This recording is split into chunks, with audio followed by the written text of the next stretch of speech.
Picture this.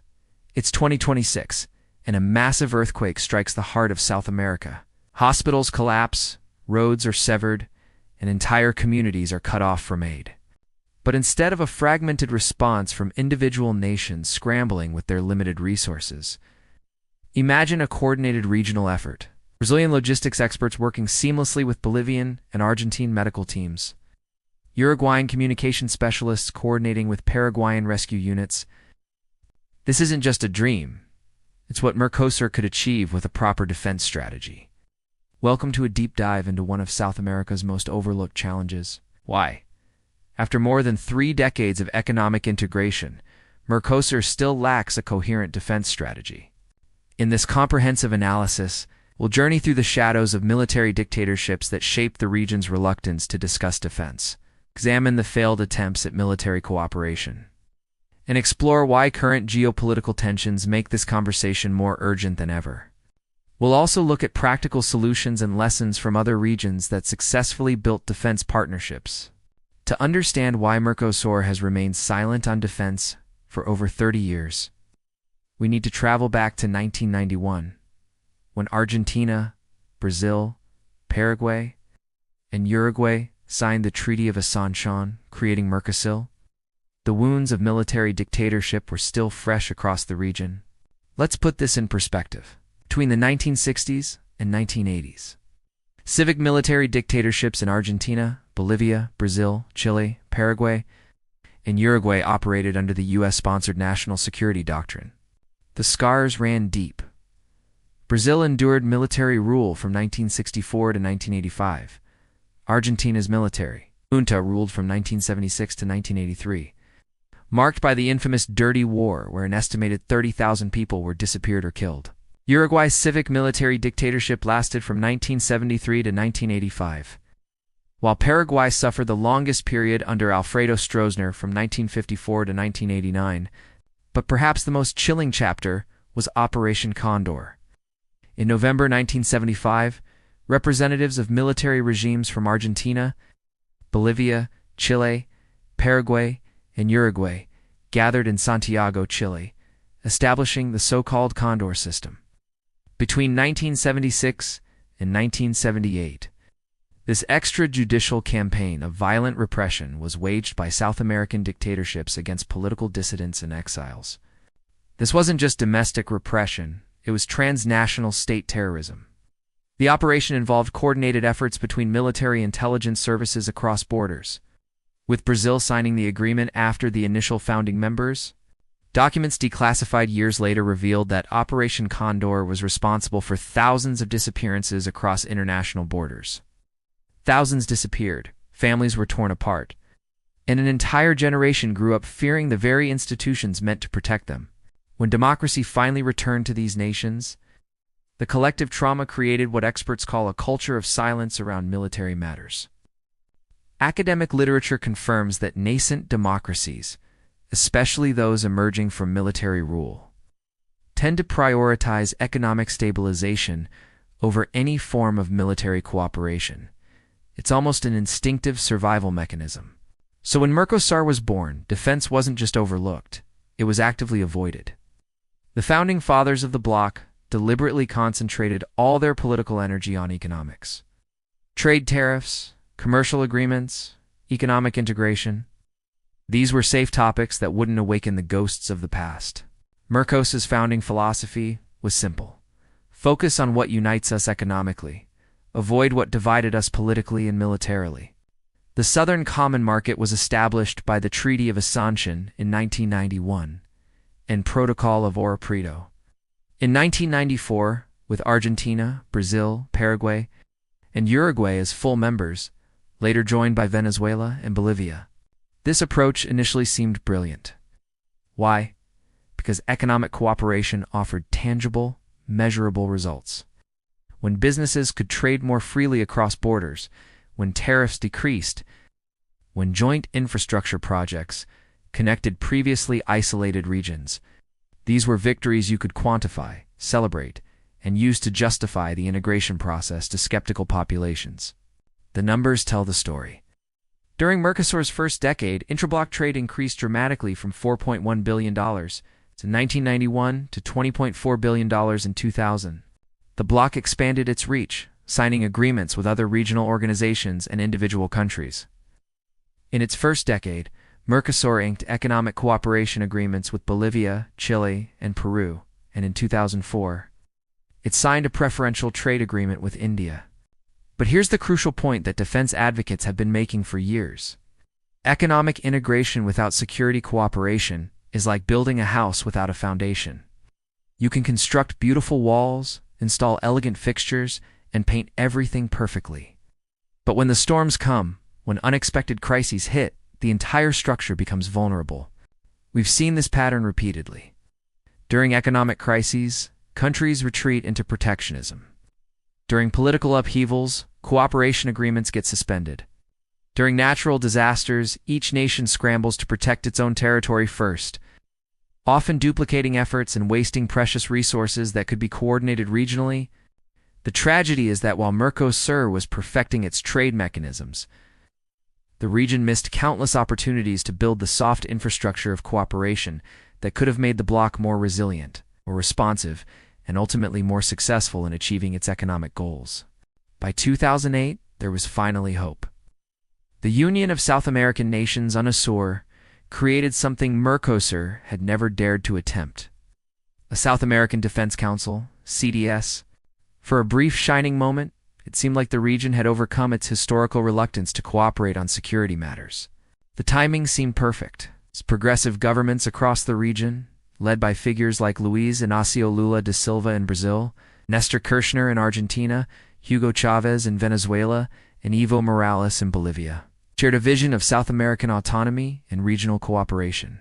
The Defense Council was responsible for analyzing world defense scenarios and promoting the integration of industrial bases for military equipment. The CDS wasn't trying to create a South American NATO. Instead, it focused on building confidence through practical cooperation. Joint military exercises that were transparent and non-threatening, sharing intelligence about common security challenges, coordinating responses to natural disasters, developing a regional perspective on defense procurement, and creating educational exchanges between military academies. For several years, it actually worked. Military officers who had been trained to view neighboring countries with suspicion began building professional relationships. Defense ministers met regularly, sharing information about common challenges like drug trafficking, environmental disasters, and border security. The Council facilitated several successful joint operations. When Haiti was devastated by the 2010 earthquake, South American nations coordinated their humanitarian response through UNASUR mechanisms. When H1N1 flu threatened the region, military logistics capabilities were shared to distribute vaccines and medical supplies. But then, almost as quickly as it had emerged, the entire structure began to crumble. What happened? The perfect storm that destroys regional cooperation projects: political polarization, economic crisis, and ideological fragmentation. Starting around 2015, the political landscape shifted dramatically. Argentina elected Mauricio Macri, distanced the country from regional integration initiatives, and strengthened ties with the United States and Europe. Brazil's political crisis culminated in Dilma Rousseff's impeachment in 2016, followed by Michel Temer's presidency, and eventually Jair Bolsonaro's election in 2018. Both deeply related to USA intervention in internal affairs. Economic pressures forced governments to prioritize domestic concerns over regional cooperation. The Venezuelan crisis created deep divisions within UNASUR itself, with member countries taking opposing positions on Nicolas Maduro's government. By 2019, several countries had withdrawn from UNASUR entirely. Argentina, Brazil, Chile, Colombia, Ecuador, Paraguay, and Peru all suspended their participation, effectively killing the organization. The Defense Council, once hailed as a breakthrough in regional cooperation, became a casualty of the broader political fragmentation. The lesson was clear: without deep institutional roots and broad political consensus, even successful cooperation initiatives remain vulnerable to political changes. The rise and fall of UNASUR's Defense Council offers both inspiration and caution. It proved that South American military cooperation is possible when political conditions align. But it also demonstrated the fragility of initiatives that depend too heavily on personal relationships between leaders rather than robust institutional frameworks. If the collapse of UNASUR's Defense Council taught us anything, it's that the challenges requiring regional cooperation haven't disappeared, they've multiplied and intensified. Welcome to the 21st century, where threats don't respect borders and crises require coordinated responses. Let's start with the most recent and obvious example: COVID-19. When the pandemic hit South America, we witnessed both the potential and the limitations of regional cooperation. Countries that had been neighbors for centuries suddenly found themselves competing for ventilators, vaccines, and medical supplies in global markets. Brazil became one of the pandemic's global epicenters, with over 700,000 deaths. While the virus spread rapidly across borders that remained largely uncoordinated in their response, in some cases, cooperation worked beautifully. Brazil's logistics expertise helped transport medical supplies across the region. Argentina's medical research capabilities contributed to regional knowledge sharing through initiatives like the Sputnik V vaccine production, but these successes were ad hoc, dependent on personal relationships rather than institutional frameworks. Climate change has become a major security multiplier. The Amazon fires of 2019 and 2020 required international coordination. Yet response efforts were hampered by political tensions between Brazil and other regional governments. When floods devastate one country, the impacts cascade across borders through trade disruption, refugee flows, and environmental damage. The 2024 floods in Rio Grande do Sul, Brazil, affected not just Brazilian communities, but also disrupted trade flows to Uruguay and Argentina. Yet MERCOSUR lacks any coordinated mechanism for environmental security. Perhaps nowhere is the need for cooperation more evident than in cybersecurity. A cyber attack on critical infrastructure in one country can cripple regional supply chains within hours. Energy grids, financial systems, and communication networks are increasingly interconnected across borders. But our security approaches remain stubbornly national. Traditional security challenges haven't disappeared either. Drug trafficking routes cross multiple borders, with criminal organizations like the Primeiro Comando de Capital operating across Brazil, Paraguay, and Bolivia. Money laundering schemes exploit differences in financial regulations between countries. The murder rate in some border regions exceeds war zone levels, yet law enforcement coordination remains limited and bureaucratic. But here's what's really changed about modern militaries. This is crucial to understanding why defense cooperation is different now than it was during the Cold War era. Today's armed forces are not primarily instruments of war between nations. They've become multi-purpose institutions focused on disaster response and humanitarian aid, infrastructure development and engineering projects, public health support during emergencies, environmental protection and monitoring, and cybersecurity and critical infrastructure protection.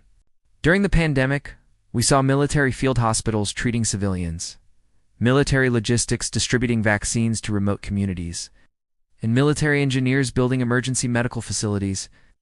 When natural disasters strike, it's often military helicopters conducting rescues and military trucks delivering aid to areas civilian authorities can't reach. This is the modern reality of military institutions.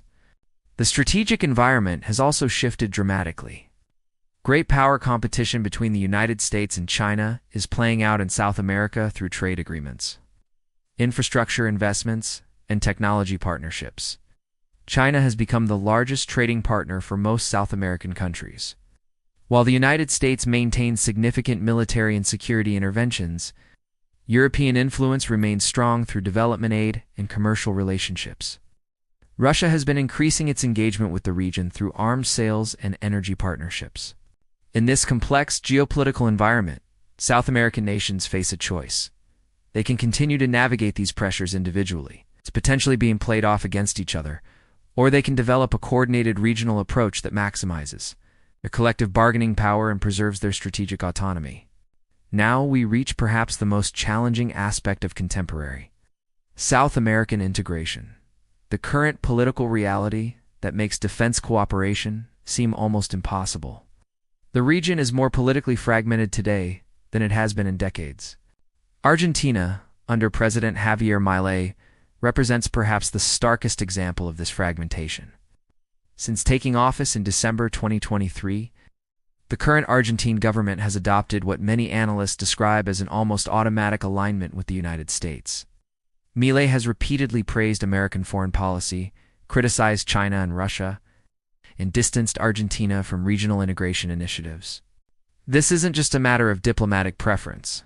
It represents a fundamental strategic choice that prioritizes bilateral relationships with Washington over regional integration initiatives. Milei has openly criticized MERCOSUR, calling it a burden on Argentine development and suggesting Argentina should consider closer ties with the United States and Israel instead. For defense cooperation, this creates an enormous challenge. How can you build regional security partnerships when one of the key players is primarily oriented toward imperialist interests? Meanwhile, countries like Brazil under Lula and Uruguay under Lacalle Pou have maintained a much stronger commitment to regional integration and South American autonomy, though with different approaches. Lula has actively sought to rebuild regional institutions and cooperation mechanisms that were weakened during Bolsonaro's presidency. This creates a strategic dissonance that goes beyond normal diplomatic differences. The practical implications are significant. Argentina's defense procurement increasingly favors US and NATO-compatible systems, making interoperability with regional partners more difficult. Regional military exercises become complicated when participants have different strategic orientations and external commitments. Intelligence sharing becomes problematic when countries have different extra-regional commitments and security clearance requirements. Joint defense planning becomes nearly impossible when participants have fundamentally different threat assessments and strategic priorities. This isn't entirely new. During the Cold War, South American countries often found themselves pulled in different directions by great power competition. But the current situation is particularly challenging because it coincides with growing internal instability and economic pressures across the region.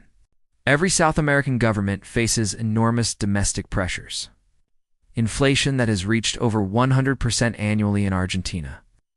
Unemployment affecting millions across the region. Social unrest in countries like Peru and Ecuador, and institutional fragility that threatens democratic governance. In this context, regional cooperation often gets sacrificed for immediate domestic political gains. Defense cooperation in particular becomes vulnerable to populist critiques about wasting money on foreign adventures when domestic needs are pressing. Public opinion adds another layer of complexity. After decades of focusing on economic integration, South American publics often don't understand why military cooperation would be necessary or beneficial. The historical trauma of military rule remains strong enough that any discussion of defense cooperation can be politically dangerous for democratic leaders. Poll data consistently shows that South Americans prioritize economic development, healthcare, and education over security cooperation. But here's the paradox. It's precisely because of these challenges that defense cooperation has become more necessary, not less. When countries are politically fragmented and economically pressured, they become more vulnerable to external manipulation and internal instability. Coordinated approaches to security can actually help preserve the democratic institutions and economic prosperity that all South American nations claim to value. Before we explore solutions for South America, let's examine how other regions have successfully built defense cooperation frameworks. The European Union offers the most comprehensive example of how economic integration can eventually evolve into security partnership. Europe's journey to defense cooperation began, like MERCOSUR, with economic integration. The European Coal and Steel Community in 1951. The European Economic Community in 1957. These were primarily economic projects designed to make war between former enemies economically impossible. The founding idea was simple. Countries that trade together don't fight each other. But notice the timeline. Serious European defense cooperation didn't emerge until the 1990s, more than 40 years after the initial economic integration began. The Maastricht Treaty in 1992 established the Common Foreign and Security Policy.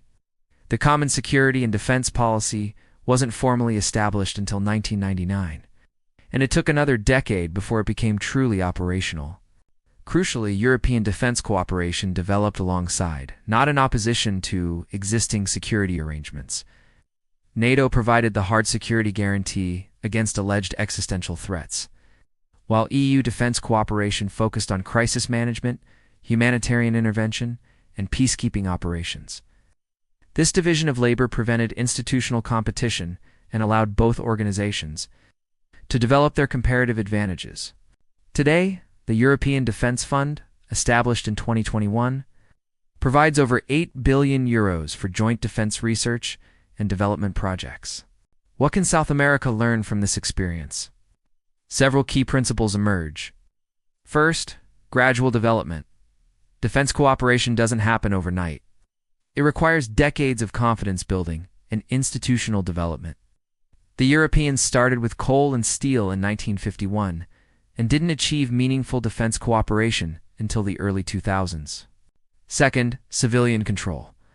All European defense cooperation operates under strict civilian oversight. Military integration never threatens democratic governance. Defense ministers, not military commanders, make all strategic decisions. And parliamentary oversight ensures democratic accountability. Third, functional focus. Start with practical cooperation on specific challenges rather than grand strategic visions. The Europeans began with limited peacekeeping missions and gradually expanded to more complex operations as trust and capabilities developed. Fourth, complementary structures work with existing security arrangements rather than trying to replace them. European defense cooperation complements NATO rather than competing with it. The Association of Southeast Asian Nations offers another relevant model. ASEAN's approach to security cooperation emphasizes consensus building, non-interference, informal consultation, rather than formal institutional structures. The ASEAN way prioritizes dialogue and consultation over binding commitments and formal institutions. ASEAN countries have developed effective cooperation mechanisms for disaster response, humanitarian assistance, counterterrorism, transnational crime, maritime security, piracy prevention, pandemic response, and health security. The ASEAN Regional Forum, established in 1994, brings together 27 countries to discuss security issues affecting the Asia-Pacific region.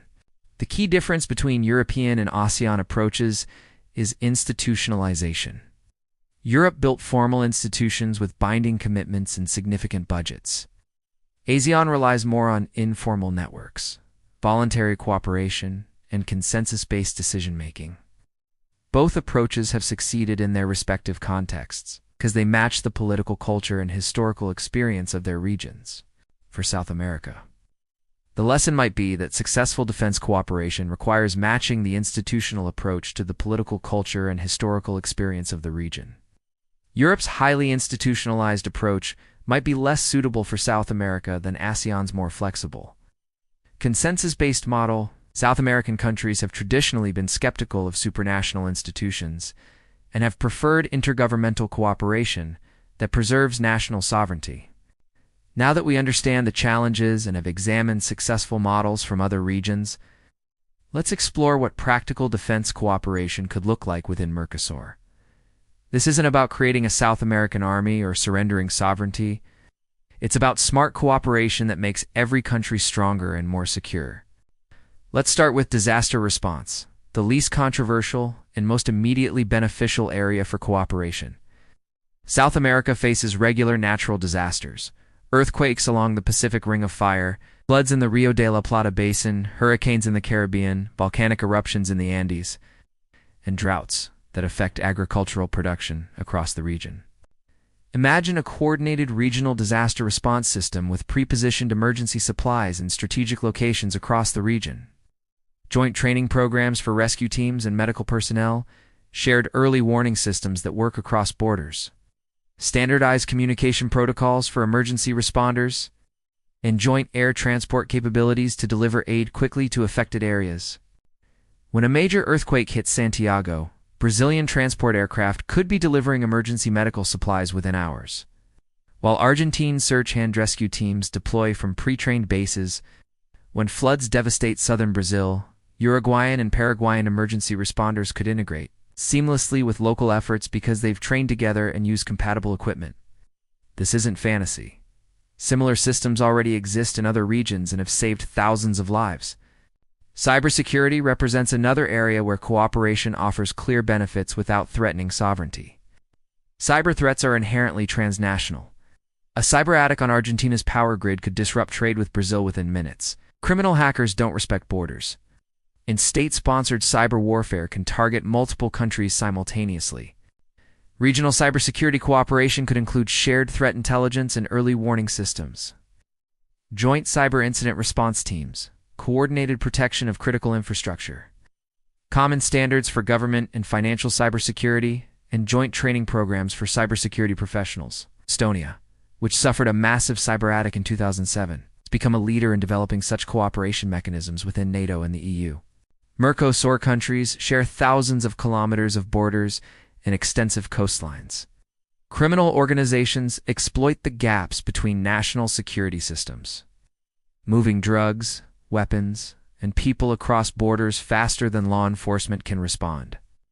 The triple border area between Argentina, Brazil, and Paraguay has long been a concern for security agencies due to smuggling and other illegal activities. Enhanced cooperation could involve joint maritime patrols in shared coastal waters, coordinated intelligence sharing about transnational criminal organizations, common systems for tracking suspicious financial transactions, joint training for border security personnel, and shared databases of known criminals and security threats. The United States and Mexico have developed such cooperation mechanisms along their shared border, demonstrating that sovereignty and security cooperation can coexist. Perhaps most ambitiously, MERCOSUR could develop a regional defense industry that creates jobs, reduces dependence on external suppliers, and standardizes equipment to facilitate cooperation. Brazil's defense industry is already well developed, producing everything from armored vehicles to military aircraft. Argentina has significant capabilities in nuclear technology and aerospace. Even smaller countries like Uruguay have specialized defense industries. This could include joint development of unmanned vehicles for surveillance and rescue operations, regional production of communications equipment for emergency responders, shared maintenance facilities for military and security equipment, joint research and development programs for technologies with civilian applications, coordinated procurement to reduce costs and increase regional industrial capacity. To support these activities, MERCOSUR would need modest but effective institutional structures. A Council of Defense Ministers that meets regularly to set priorities and resolve disputes could provide political leadership. A small secretariat to coordinate day-to-day activities and manage joint programs could handle technical coordination. Joint training centers and regional coordination mechanisms for specific activities, like disaster response and cybersecurity, could provide operational capabilities. A regional strategic studies center to develop long-term thinking about regional security challenges could provide intellectual foundation. Everything would operate under strict civilian control, with regular parliamentary oversight and public reporting. This isn't about empowering militaries. It's about making civilian institutions more effective at protecting their populations. Democratic governance and transparency would be non-negotiable principles of any cooperation framework. Let's be honest about the obstacles. If building MERCOSUR defense cooperation were easy, it would have happened already. The challenges are real, significant, and won't disappear just because we wish they would. The biggest challenge is political instability and the lack of sustained consensus. South American governments change frequently, and each new administration often wants to distance itself from its predecessors' policies. Argentina has had multiple presidents in recent decades with dramatically different approaches to regional integration. Brazil's foreign policy shifted significantly between the Lula, Rousseff, Temer, and Bolsonaro administrations. Regional cooperation requires long-term commitment that transcends electoral cycles. How can we address this? Several strategies could help. Multi-level engagement means not just relying on presidential relationships, but building connections between legislative bodies, judicial systems, civil society organizations, and business communities. When cooperation has multiple institutional anchors, it becomes harder for any single political change to destroy it. Technical focus suggests starting with technical cooperation that continues regardless of political changes. Emergency responders need to work together whether governments are friendly or not. Cybersecurity threats don't wait for political reconciliation. Border crime affects communities regardless of diplomatic relations. Gradual institutionalization means building formal institutions slowly, based on proven successful cooperation rather than political declarations. Start with informal networks and voluntary cooperation. Then gradually formalize successful practices into permanent institutions. Constitutional protection is more ambitious, but potentially valuable. Some countries might consider constitutional provisions that protect certain types of regional cooperation from political interference, similar to how some constitutions protect central bank independence. The second major obstacle is economic constraints. Every MERCOSUR country faces budget pressures, and defense cooperation costs money. Argentina is dealing with hyperinflation and debt crisis. Brazil faces enormous social needs and infrastructure deficits. How do you justify spending on regional cooperation when domestic needs are pressing? The answer lies in demonstrating cost-effectiveness. Shared procurement reduces equipment costs for everyone. If for countries buy helicopters together, they get better prices and standardized equipment. Coordinated training is more efficient than duplicated national programs. One regional training center can serve multiple countries more effectively than 4 separate national centers. Joint disaster response saves lives and reduces economic damage. The cost of prevention is always less than the cost of disaster response. Cybersecurity cooperation prevents costly attacks that could shut down entire economic sectors. Intelligence sharing helps solve crimes and prevents terrorist attacks that damage tourism and investment. A third challenge is the huge asymmetry between countries. Brazil's military budget is larger than all other MERCOSUR countries combined. Brazil's population of 215 million dwarfs Uruguay's 3.4 million. How do you build equal partnerships when capabilities are so unequal? The solution is to recognize that every country brings different strengths. Brazil brings great logistics and tech skills, while Argentina shines in research and industry. Uruguay excels in peacekeeping, Paraguay knows transnational crime, and Bolivia understands Andean security and indigenous relations. Each has unique strengths. Perhaps the deepest challenge is building trust after decades of mutual suspicion. This requires a gradual process of confidence-building measures. Transparency means regular public reporting on all cooperation activities, open budgets, and clear communication about objectives and limitations. Reciprocity ensures that benefits and responsibilities are shared fairly. No country should feel exploited or marginalized. Cultural exchange through programs that help military and security personnel understand each other's institutions and values can break down stereotypes and build personal relationships. We also can't ignore external pressures. Imperialism often prefer to deal with South American countries individually rather than collectively. They may actively discourage regional cooperation that could reduce their influence. The United States has historically despised South American integration initiatives that don't include Washington. China may prefer bilateral relationships that give it more leverage over individual countries. The response to this challenge is to frame regional cooperation as enhancing rather than threatening relationships with external partners. Countries that are more secure and stable make better partners for everyone.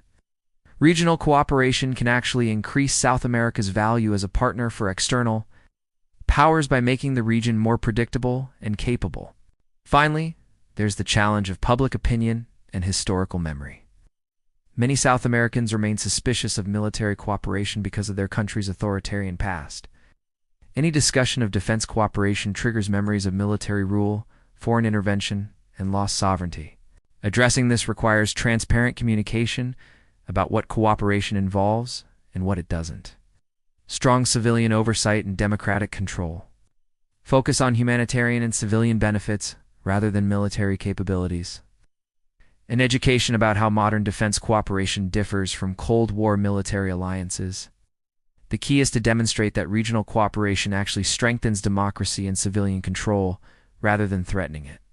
So how do we actually make this happen? Transforming MERCOSUR's approach to defense cooperation requires a practical, step-by-step strategy that builds momentum gradually while respecting political realities. The first phase should focus on building the foundation over the next 3 years. This means creating the basic conditions for cooperation without requiring major political commitments or significant budget allocations. Start with confidence-building measures like regular meetings between defense officials to discuss common challenges. Joint seminars and conferences on non-controversial topics like disaster response, academic exchanges between military schools and strategic studies centers, and transparency measures like regular publication of defense budgets and military doctrine. Initiate technical cooperation in areas where benefits are obvious. Standardize emergency communication frequencies across borders so rescue teams can talk to each other during disasters. Share meteorological data and early warning systems. Weather doesn't respect borders, and floods or storms that start in one country often affect neighbors. Coordinate medical evacuation procedures for border regions where injured people might need treatment in the nearest hospital, regardless of nationality. Develop common protocols for cross-border humanitarian assistance during emergencies. Once basic trust and communication channels are established, move to more substantial cooperation activities over the following years. Develop joint programs starting with a MERCOSUR emergency response force with personnel from all member countries trained to work together. Establish a regional cybersecurity coordination center to share threat information and coordinate responses. Build supporting institutions gradually. Create a small MERCOSUR defense cooperation secretariat to coordinate activities. This could start with just a few staff members and grow as activities expand. Establish a regional strategic studies center to develop long-term analysis and provide intellectual foundation for cooperation. Launch parliamentary networks to ensure legislative oversight and support. Democratically elected representatives should be involved from the beginning. Develop civil society engagement mechanisms to maintain public transparency and address concerns. Mature institutional frameworks by establishing a MERCOSUR Defense Council with formal decision-making authority. Creating binding agreements for specific types of cooperation. Developing dispute resolution mechanisms for disagreements about cooperation. And building permanent joint training and coordination facilities. Throughout all phases, maintain clear success metrics. Measure response time improvements for disaster situations. If regional cooperation cuts disaster response time by 50%, that's a concrete achievement. Calculate cost savings from joint procurement and training. Assess effectiveness measures for joint operations through after-action reviews and lessons learned. Monitor public opinion polling about support for cooperation to ensure democratic legitimacy. Evaluate regional stability and security improvements through objective indicators. The key principles throughout should be gradualism. Build slowly on demonstrated successes rather than attempting grand gestures that might fail spectacularly. Functionality means focusing on solving practical problems rather than pursuing abstract integration goals. Transparency requires maintaining public visibility and democratic oversight of all activities. Reciprocity ensures fair distribution of benefits and responsibilities, so no country feels exploited.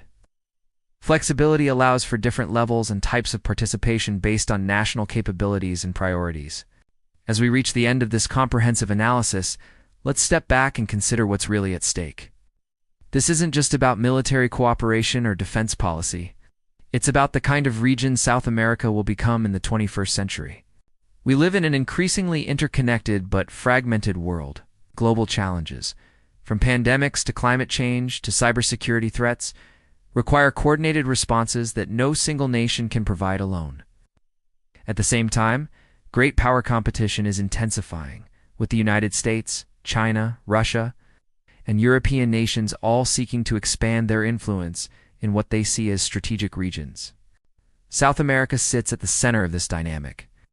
The region possesses enormous natural resources, including significant portions of global freshwater reserves, vast agricultural potential, important mineral deposits, and growing technological capabilities. It has young, dynamic populations with increasing educational levels and entrepreneurial energy. But individually, South American nations remain vulnerable to external pressure and internal instability. Together, they could become a major force for stability and prosperity. Consider what MERCOSUR has already achieved. Despite all its limitations and setbacks, the bloc has helped maintain peace between former rivals. There hasn't been a war between MERCOSUR members since the bloc's founding. It has facilitated enormous increases in trade and investment, with intra-bloc trade reaching over $40 billion annually at its peak. It has created mechanisms for political dialogue that have prevented conflicts and supported democracy during various political crises. But there's been a missing dimension: the security and defense cooperation that could make all other forms of integration more resilient and effective. Economic cooperation without security cooperation is like a three-legged chair. It can work, but it's inherently unstable. When crises hit, countries fall back on national solutions rather than regional cooperation, undermining the very integration they claim to support. Imagine South America in 2040 with effective defense cooperation. A natural disaster strike, regional response capabilities deploy within hours, saving thousands of lives and billions of dollars in damage. Criminal organizations find it much harder to exploit borders and differences between national systems, making communities safer and economies more secure. Cyber attacks against one country trigger immediate regional support and coordinated response, protecting critical infrastructure and maintaining economic stability. South American defense industries produce world-class equipment that creates jobs and reduces dependence on external suppliers.